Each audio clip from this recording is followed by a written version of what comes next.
you can feel the metal move through your fingertips.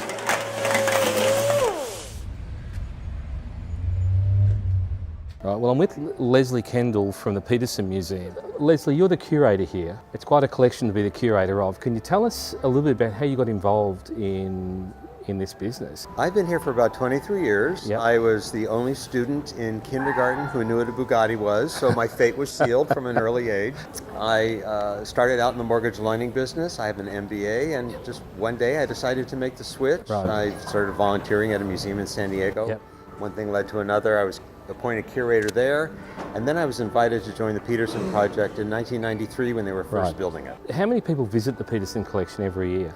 Well, right now we're on track for between 400 and 500,000 people, which is an extraordinary number. That's an extraordinarily big number, yes. That's a good sized number for an automotive museum, but I think it tells you how important cars are to people, how much of our lives they influence. Exactly, they're kind of intertwined in our lives. Now, one of the really interesting things I noticed, basically the collection celebrates popular culture, the automobile in popular culture. Yes, it does.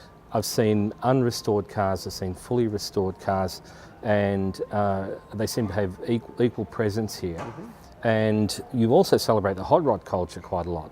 Los Angeles is the capital of car culture, car consumption, car creativity, all of those important things. And we want to touch on all of that. Yeah. And cars mean different things to different people, and every car has a different story to tell. Yeah. If a car can be left in original condition and tell its story the best that way, then we leave it in original condition. If it needs a total restoration, like this Bugatti behind us, then we'll restore it. Right, now Leslie, I understand you recently restored a vehicle through crowdfunding. Can you tell us a little bit about that? We did. It was a marvelous success. It was a 1948 Davis. Yeah. A three-wheel car, probably the largest three-wheel car ever built. And one of only 15 that were constructed at a hangar at the Van Nuys Airport. Built right after World War II, when there was a tremendous pent-up demand for new cars. A very interesting car, two wheels in the back, one in the front, lozenge shape, aluminum construction, very aerodynamic, disappearing headlights. It's really quite a vehicle. Thanks to the crowdfunding efforts, we were able to restore it to its original color. It was one of the very few Davises that was photographed in color when it was brand new, so we knew exactly that that was the car and that was the color it should be. During the course of the year, do you hold special exhibitions and features? Do you do corporate events in the evenings? How does the museum sustain its existence? Well, like most other museums, we get a little bit creative when it comes to raising money. Sure. We have a lot of very, very good friends who donate substantial funds to us. Right. And the space can be rented, if you will, for certain kinds of parties and certain kinds of functions and things like that. Now, some of the feature cars that you have here, one for example is that beautiful XKSS Steve McQueen car. Yes. Can you tell us a little bit about that vehicle? Well, probably one of the cars we're best known for is our Steve McQueen Jaguar, the XKSS that he liked so much he bought it twice. Right. He bought it once, sold it to Bill Harrah, then ended up buying back. Right. And ended up terrorizing Hollywood and got so many speeding tickets that his license was almost suspended on more than one occasion. So it's quite a car. It's a sexy car. It's a powerful car. Yeah, it is. Yeah. It's marvelous to drive.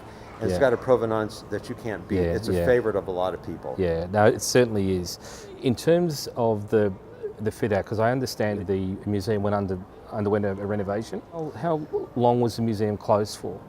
The museum closed for 14 months so we could completely transform ourselves. Okay. We went from a 1990s museum with 1990s technology. Interactivity, And very few interactives as it happens. There's almost nothing interactive.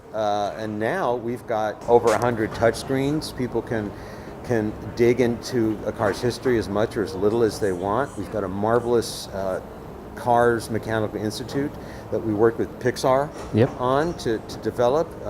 It's a great way to teach kids history of cars, the mechanics behind cars, a little bit of the physical science, but in a very digestible, easy to understand way. Yeah. It also looks like it doubles up as a classroom. Do you have the schools visiting on a regular basis? We have a lot of students visiting. Okay. We've got a school bus program that we can help schools get buses from underserved communities so that they can bring the kids in who otherwise wouldn't be able to, and they can learn and they can get as excited about this stuff as we are. Yeah. Well, I have to say, Leslie, congratulations on a great museum. The way the space has been executed is first class and world class, in Thank fact. you. So thank you very much. Thank you very much. And thank you for taking the time to talk to me. My great pleasure. We Thank hope you. everybody can come and visit us. Thank you.